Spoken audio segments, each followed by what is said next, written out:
Selamat pagi, sahabat-sahabat BBL TLW yang dikasihi Tuhan Yesus. Hari ini Rabu, 2 Oktober, kita akan belajar tentang tema otoritas. Ya, mari kita imajinasikan ya cerita ini. Ada seorang panglima tertinggi mengutus pasukannya dengan persenjataan yang luar biasa, yang lengkap, dan menempatkannya di medan peperangan.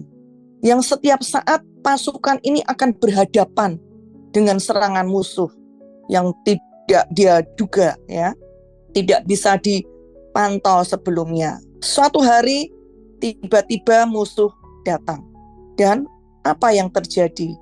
Ada salah satu di antara pasukan yang bersenjata lengkap tersebut, ketika berhadapan dengan musuh, dia lari tunggang langgang dan berteriak-teriak. Apa yang dia teriakkan? Dia memanggil-manggil panglima tertinggi yang telah mengutusnya. Ia memohon agar panglima tertinggi tersebut bertindak menghadapi musuh yang datang. Saudara-saudara, jika adegan itu difilmkan, saya percaya itu akan menjadi adegan komedi ya. Penonton akan tertawa. Dan yang pasti musuh pun akan tertawa. Itulah yang terjadi, yang tanpa disadari terjadi pada kita sebagai orang percaya. Seringkali di dalam kehidupan kita menghadapi hal-hal yang tidak kita inginkan, dan yang kita lakukan adalah berseru minta Tuhan bertindak untuk menghadapi hal-hal yang kita tidak inginkan tersebut. Meskipun Tuhan itu maha kuasa, namun kita harus menyadari bahwa ada hal-hal yang Tuhan itu sudah delegasikan ke kita, dan merupakan bagian kita sebagai orang percaya yang harus bertindak dengan kuasa dan otoritas yang Tuhan sudah berikan kepada kita. Tuhan mau bekerja sama dengan kita untuk kita bertindak. Hal ini luar biasa. Ada sesuatu yang kita tidak minta, tapi itu diberikan pada setiap kita orang percaya, yaitu kuasa dan otoritas. Nah, bagaimana itu bisa terjadi? Tuhan telah menetapkan dalam firman-Nya bahwa Allah menciptakan bumi dan memberikan bumi kepada anak manusia. Sejak dari awal Tuhan menciptakan manusia pertama, Tuhan menyerahkan kuasa dan otoritas. Manusia diciptakan serupa dan segambar supaya dapat berkuasa. Nah, seperti itu. Ya, dengan identitasnya sebagai manusia, Tuhan memberikan otoritas untuk manusia berkuasa dan menaklukkan, menundukkan segala sesuatu di atas bumi. Namun, sejak manusia, yaitu Hawa, percaya dustanya iblis dan mentaatinya untuk memakan buah pengetahuan yang baik dan yang jahat, maka apa yang terjadi? Jadi kalau secara hukum, maka manusia kena masuk di dalam pasal Roma 6 ayat 16. Apakah kamu tidak tahu bahwa apabila kamu menyerahkan dirimu kepada seseorang sebagai hamba untuk mentaatinya, kamu adalah hamba orang itu yang harus kamu taati, baik dalam dosa yang memimpin kamu kepada kematian, maupun dalam ketaatan yang memimpin kamu pada kebenaran. Jadi sejak Hawa percaya dustanya iblis dan mentaatinya, maka manusia pertama ini jatuh dalam dosa dan menjadi hamba iblis. Sebagai hamba itu tidak memiliki apa-apa, sehingga otomatis apa yang dipunyai sejak itulah apa yang dimiliki manusia, kuasa yang dimiliki manusia itu beralih kepada iblis. Manusia yang menyerahkan kuasa tersebut, sehingga manusia apa yang dia punyai itu semua lepas. Nah, bagaimana otoritas itu dapat kembali kepada kita? Di pikiran kita mungkin muncul pertanyaan, Allah kan maha kuasa, mengapa Allah tidak langsung saja bertindak merebut kembali dari iblis? Bukankah otoritas itu juga asalnya dari Tuhan? Kita harus tahu, saudara-saudara, Tuhan itu Tuhan yang adil, Tuhan yang tertib, tidak semena-mena campur tangan dengan urusan di bumi, karena yang di bumi ini di dalam kuasa dan otoritas manusia. Tuhan mau berjalan di dalam hukum-hukum yang sudah Ia tetapkan, sehingga apa yang Tuhan lakukan itu sah secara hukum. Dan dari awal Tuhan sudah menyerahkan kuasa dan otoritas kepada manusia di bumi, kemudian manusia menyerahkan ke iblis, maka yang harus mengambil atau bertindak merebutnya kembali harus manusia juga. Kalau yang merebut itu harus manusia, merebut kembali dari iblis, berarti manusia tersebut harus manusia yang memiliki kuasa dan otoritas di atas iblis, sehingga mampu merebutnya kembali. Dan juga manusia yang tidak menjadi hamba iblis, berarti manusia yang tidak berdosa. Pertanyaannya, apakah ada manusia yang memiliki kriteria tersebut? Tidak ada manusia yang memiliki otoritas di atas iblis, dan tidak ada manusia yang tidak berdosa untuk dapat merebut kembali otoritas itu.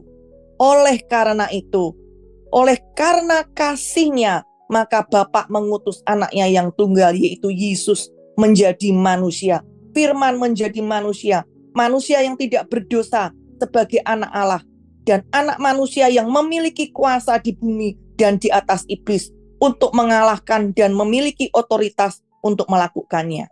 Kematian Yesus di atas kayu salib dan kebangkitannya, Yesus menggenapi itu semua. Di atas kayu salib terjadi pertukaran dengan kita. Ada ikatan perjanjian baru. Semua dosa kita dipindahkan kepada Yesus selamanya. Kebenaran Yesus, kebenaran diri Yesus diberikan kepada kita selamanya. Allah memandang kita, Ia melihat Yesus, segala sakit penyakit, kutuk, semuanya ditanggung. Yang menyerahkan nyawanya, mati, turun ke bagian terbawah bumi, membebaskan tawanan. Kolose 2 ayat 15 mengatakan, Ia telah melucuti pemerintah-pemerintah dan penguasa-penguasa, dan menjadikan mereka tontonan umum dalam kemenangannya atas mereka. Yesus melucuti iblis. Yesus menang atas maut dan bangkit karena Ia tidak berdosa. Maut tidak bisa menahannya. Dan Yesus berhasil merebut kuasa itu. Apa yang Yesus katakan kepada murid-muridnya setelah Yesus bangkit dari kematiannya? Di Matius 28 ayat 18 mengatakan, Yesus mendekati mereka dan berkata, Kepadaku telah diberikan segala kuasa di surga dan di bumi. Dengan kebangkitannya, Yesus mengalahkan dan menaklukkan iblis. Yesus memiliki kuasa di surga dan di bumi. Ketika kita percaya dan lahir baru sebagai ciptaan baru, karena roh kita bersatu dengan rohnya, Kristus, sifat Kristus hidup di dalam kita. Tidak hanya itu, Kristus yang sudah merebut dan memegang otoritas, dan Kristus di dalam setiap kita yang lahir baru, maka otoritas itu juga ada di dalam setiap kita sebagai ciptaan baru, sebagai manusia roh. Sungguh luar biasa, roh kita sempurna sebagaimana Yesus. Nah, untuk apa otoritas yang kita sudah miliki? Ya, kita memiliki otoritas itu yang membuat kita berani berjalan di dalam identitas kita sebagai orang percaya, dan kita memiliki otoritas. Firman Tuhan katakan, jika Allah di pihak kita, siapa akan yang menjadi lawan kita? Nah, otoritas kita Tuhan berikan. Tuhan ingin melanjutkan rencananya bagi manusia, yaitu manusia memerintah di atas muka bumi ini.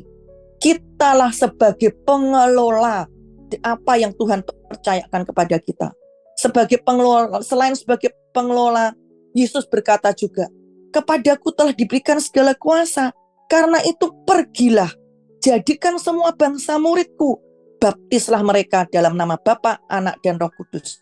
Tuhan tidak asal memerintahkan kita pergi memberitakan Injil, tapi juga memperlengkapi kita dengan kuasanya untuk kita menggunakan otoritas di dalam memberitakan Injil dan memuridkan.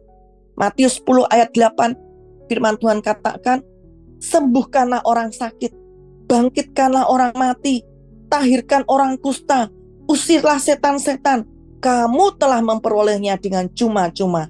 Karena itu, berikanlah pula dengan cuma-cuma. Sama halnya Tuhan Yesus melenyapkan pekerjaan iblis, begitu pula kita orang-orang percaya sebagai representatifnya Tuhan di muka bumi ini.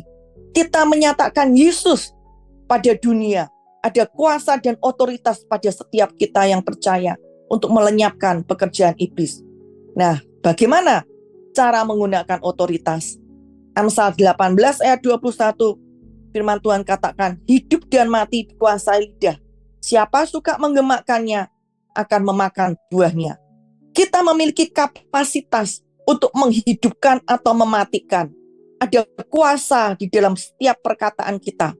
Kita melepaskan otoritas lewat perkataan, dan perkataan kita memiliki kuasa atas musuh.